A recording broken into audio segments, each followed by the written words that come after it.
જીવનો અનેક જીવનું કલ્યાણ થઈ જાય આ શરીરને કષ્ટ દેવાથી તો કોઈક શાસ્ત્રમાં ઉલ્લેખ હોવો જોઈએ, શાસ્ત્રનો પુરાવો હોવો જોઈએ. ભાગવતમાં છે, દેવી પુરાણમાં છે, વિષ્ણુ પુરાણમાં છે, નારદ પુરાણમાં છે, કે ઉપનિષદમાં છે, કે વેદમાં છે, કે ગીતામાં છે, કે રામાયણમાં છે, ક્યાંક પણ આનો બાઇબલમાં છે કે પુરાણમાં છે, ક્યાંક પણ એનો પુરાવો હોવો જોઈએ. જો આ એટલા શાસ્ત્રોમાં ક્યાંય પુરાવો આનો ન નીકળે તો એ ડીંગે ડીંગ. પછી બીજી આપણો અનુભવ ફેરવીએ કે આ તમારું શરીર છે એ આત્માને રહેવાનું મંદિર છે, ને આ પાણાનું મકાન છે એ આ શરીરને રહેવાનું છે. આ શરીર પાણાના મકાનમાં છે, આત્મો છે આ શરીરનું રૂપી મકાન નથી. તો આ મકાનમાં ઘણ મારીએ તો અંદર રહેનારાને શું ન ફેરે તકલીફ તો પડે ને.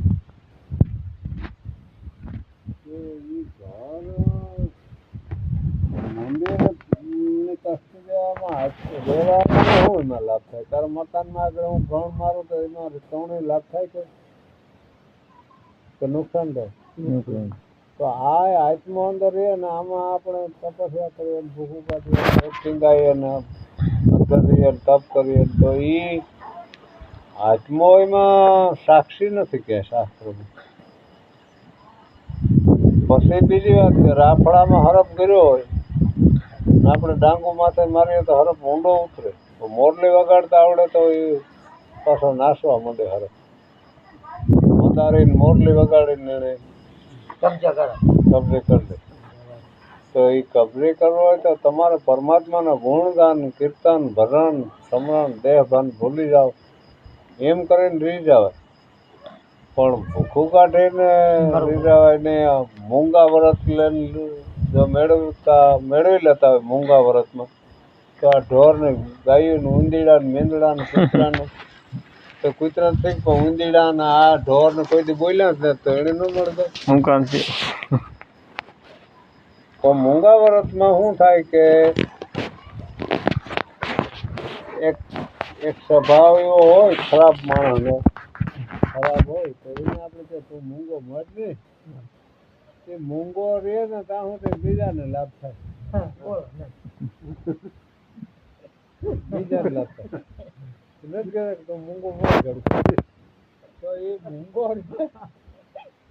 એ મૂંગો રહે ત્યાં સુધી બીજાને લાભ થાય. એવો કોઈની ઉર્જા એવી હોય, કોઈ ખરાબ એવી ઉર્જા હોય ને એ ઉર્જા જે શક્તિ છે એ આમાં વાપરી નાખે આમ ટીંગાવામાં, તપમાં, એ બીજા ન મળે. એટલે પરમાત્મા એને સડાવી દીધો હોય. જો આને આમાં ને સડાવીએ આ તપમાં, આ રંગનો બીજાનું ખુવાર બદલાય. ઘણા દીકરીનું ઉપાડે ભાગે જાય, ઘણાને બીજું કરે, ઘણાને ત્રીજું કરે, કોઈ ચોર્યું કરે, કોઈ ખતપત કરે, કોઈ નિંદા કરે, કોઈનું કાંઈ પણ કરે, કોઈને બધવે. એના કરતા એ આને તપમાં આને લગાડી દે. એ તપમાં કોઈ નડે તો નહીં, ઘેરો પોતે પૂરો થઈ જાય તો વાંધો ને, પછી બીજાને તો ન નડે.